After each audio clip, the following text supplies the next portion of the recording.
नमस्कार बंधुरा किचेन माता चैनेले आपनादेर सबाइके स्वागत। आज के आमी आपनादेर साथे शेयर करब चिकेनेर एकटी रेसिपि। आमी आजके रान्ना करब चिकेन कोफ्ता कारी। ता चलुन चिकेन कोफ्ता कारी किभाबे रान्ना करा हय सेटा आमी आपनादेर साथे आजके शेयर करछि। खूबই सहज बानानोटा, आपनारा घरे इजी बानिये निते पारबेन। तो चलुन एबार रान्नाटा आमी शुरू करी। किभाबे आमी बानाई सेटाई आमी आपनादेर देखाबो। प्रथमे आमी चिकेनेर फिले नियेछि। आमी एखाने 200 ग्राम मतो चिकेन नियेछि, खूब बेशी चिकेन आमार नेई। एबार एटाके आमी छोटो छोटो टुकरो करे केटे निচ্ছি। केटे एटाके मिक्सिते पेस्ट करे निते हबे। मांसटा आमार काटा हये गेছে। राफली चप करलेই হবে, खूब बेशी बड़ो छोटो छोटो करार दरकार नेই। बड़ो बड़ो करे टुकरो करे निये एबारे मिक्सिते दिए एटाके कयेक सेकेंड घोरालेই किन्तु एकदम भालोभाবে पेस्ट হয়ে যায়। देखुन आमार चिकेनटा किन्तु पेस्ट करा হয়ে গেছে। এবার এটা আমি একটা পাত্রে নামিয়ে নিচ্ছি। এবার এই পাত্রের মধ্যেই আমি একটা ব্রেড স্লাইস টুকরো করে দিয়ে এটাকেও আমি গ্রাইন্ড করে নেব। আপনারা চিকেনের পরিমাণ অনুযায়ী ব্রেডটা নেবেন। আমার এখানে যেহেতু অল্প চিকেন আমি ওইজন্য এক পিস নিয়েছি। আপনাদের চিকেনের পরিমাণ বেশি থাকলে আপনারা ব্রেডেরও পরিমাণটা বাড়িয়ে দিতে পারেন। এবার এখানে আমি আদা, পেঁয়াজ, রসুন, কাঁচা লঙ্কা এগুলো আমি মিক্সিতে পেস্ট করে নেব সব একসাথে। আর কিছু পেঁয়াজ আর ক্যাপসিকাম আমি চৌকো চৌকো করে কেটে নিয়েছি। এটা আমি ফোড়নে দেব। তা চলুন আমার মশলাটা তৈরি করা হয়ে গেছে। এবার চিকেনটাকে আমি ভালো করে মেখে নেব। এর মধ্যে আমি দিয়ে দিলাম নুন আর পরিমাণ মতন গোলমরিচের গুঁড়ো, খুব বেশি দিইনি। আর যে বাটাটা আমি তৈরি করেছি পেঁয়াজ, আদা, রসুন, কাঁচা লঙ্কা সেখান থেকেও আমি 1 চামচ মতন বাটা মশলাটা দিয়ে দিলাম।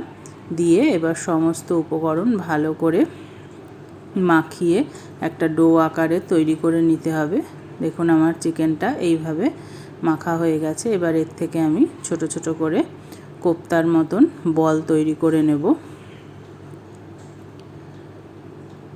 রান্নাটা কিন্তু খুব সহজেই তৈরি করে নেওয়া যায়। আপনারা খুব সহজেই ঘরে এগুলোটা তৈরি করে নিতে পারবেন। চিকেনের মধ্যে অনেক সময় সলিড পিসগুলো খেতে ভালো লাগে না, সেগুলোকে আপনারা এইভাবে তৈরি করতে পারবেন ওগুলোকে আলাদা করে রেখে দিয়ে। যাই হোক আমি এখানে কড়াই বসিয়ে দিয়েছি গ্যাসে। এবার আমি এর মধ্যে সামান্য পরিমাণ সাদা তেল দিয়ে দিলাম। খুব বেশি তেলে কিন্তু আমি রান্নাটা করব না, অল্প তেলের মধ্যেই আমি এবার এই চিকেনের বলগুলোকে দিয়ে এবার এগুলোকে ভালো করে উল্টে পাল্টে ভেজে নেব একটু লাল লাল করে। খুব বেশি কিন্তু ভাজার দরকার পড়ে না, কেন চিকেন খুব বেশি ভাজলে চিকেনটা স্টিফ হয়ে যায়, চিকেনের জুসি ভাবটা চলে যায়। একটু একটু লাল হয়ে গেলেই এটাকে তুলে নিতে হবে। চিকেনটা কিন্তু খুব তাড়াতাড়ি ভাজা হয়ে যায়। দেখুন আমার চিকেনগুলো কিন্তু অল্প নাড়াচাড়াতেই লাল হয়ে গেছে। এবার আমি এগুলোকে তুলে নিচ্ছি। এবার বাকি যে চিকেনের বলগুলো রয়েছে আমি সেগুলোকেও একইভাবে ভেজে নেব। দেখুন এই বলগুলোও আমার ভাজা হয়ে গেছে। এবার আমি কড়াইয়ের থেকে অল্প একটু তেল কমিয়ে নেব, এতটা তেল আমার লাগবে না রান্নায়। আমি এই তেলের মধ্যেই একটা তেজপাতা ফাটিয়ে ফোড়ন দিলাম, আর দিলাম একটা স্টার অ্যানিস আর 2টো এলাচ একটু ছাড়িয়ে নিয়ে দিলাম, আর দারচিনি আর লবঙ্গ দিয়ে দিলাম। এবার যে পেঁয়াজ আর ক্যাপসিকামটা টুকরো করে রেখেছিলাম সেটা প্রথমে একটু ভেজে নেব। এটা টুকরো টুকরো করে দিলে মুখে পড়লে খেতে মানে ভালোই লাগে, খাওয়ার সময় মুখে পড়ে। আপনারা চাইলে কিন্তু নাও দিতে পারেন। এবার এটাকে আমি অল্প একটু ভেজে নিলাম। নিয়ে এবার সমস্ত বাটা মশলাটা আমি এর মধ্যে দিয়ে দিচ্ছি। দিয়ে এটাকে আমি ভালো করে কিন্তু এবার কষিয়ে নেব। এই বাটা মশলার মধ্যে আপনারা একটা টমেটো একসাথে বেটে দিতে পারেন। আমার কাছে আজকে টমেটো ছিল না, সেই জন্য আমি দিতে পারিনি। দেখুন আমার মশলাটা কিন্তু কষা হয়ে যাচ্ছে প্রায়। এবার আমি এর মধ্যে কিছু গুঁড়ো মশলা দেব, কাশ্মীরি লঙ্কার গুঁড়ো, জিরে গুঁড়ো আর ধনে গুঁড়ো আর গরম মশলা 1 চামচ করে দিয়ে দিয়েছি, গরম মশলাটা 1/2 চামচ দিয়েছি। এবার সমস্ত উপকরণ একসাথে মিশিয়ে নিচ্ছি। এবার আমি যেহেতু টমেটো ছিল না, তাই আমি এর মধ্যে 2 চামচ মতন টমেটো সস দিয়ে দিলাম। আপনারা টমেটো দিলেও টমেটো সসটা দিতে পারেন, সসের একটা আলাদা টেস্ট আছে। দেখুন আমার মশলাটা কিন্তু কষা হয়ে গেছে, মশলার গা থেকে তেল ছেড়ে দিয়েছে। এবার আমি এই চিকেনের বলগুলো যেগুলো ভেজে রেখেছিলাম এগুলো আমি দিয়ে দিলাম, দিয়ে এবার ভালো করে আমি এটাকে কষিয়ে নেব। চিকেনের বলটা ভাজা হয়ে গেছে মানে চিকেনটা ভালোভাবে সেদ্ধই হয়ে গেছে, খুব বেশি সময় কিন্তু কষানোর দরকার পড়ে না। 5 মিনিট মতন কষিয়েই আমি এর মধ্যে পরিমাণ মতন জল দিয়ে দিলাম। গ্রেভি আপনারা আপনাদের ইচ্ছে মতন বানাবেন, যতটা আপনাদের প্রয়োজন।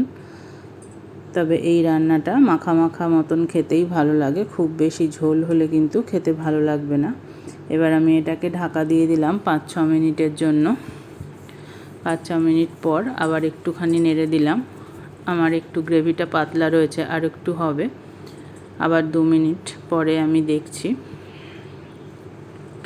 দেখুন 2 মিনিট পর আমার কিন্তু গ্রেভিটা একদম ঘন হয়ে গেছে, আর বেশি কমাতে হবে না, তাহলে আমার রান্নাটা কিন্তু রেডি হয়ে গেছে। এবার ঢাকা দিয়ে মিনিট 15 মতন স্ট্যান্ডিং টাইমে রাখলেই রান্নাটা রেডি, তারপরেই সার্ভ করে দেওয়া যাবে। 15 মিনিট হয়ে গেছে, এবার আমি চিকেন কোফতা কারিটা সার্ভ করে দিচ্ছি। তা আপনারা এইভাবে বাড়িতে বানাবেন, বানিয়ে খেয়ে দেখবেন কেমন লাগলো, আর আমাকে কিন্তু কমেন্টে অবশ্যই জানাবেন খেতে কেমন লাগলো এটা। এই তৈরি হয়ে গেল আমার চিকেন কোফতা কারি। তা আমার এই ভিডিওটি যদি আপনাদের ভালো লেগে থাকে তাহলে একটা লাইক অবশ্যই দেবেন, আর আমার চ্যানেলটিকে কিন্তু সাবস্ক্রাইব করতে ভুলবেন না, আর পাশে থাকা এই বেল আইকনটি প্রেস করে দেবেন। আমি যখনই কোনো নতুন ভিডিও দেব নোটিফিকেশান আপনাদের কাছে পৌঁছে যাবে। তাহলে আজ আসি।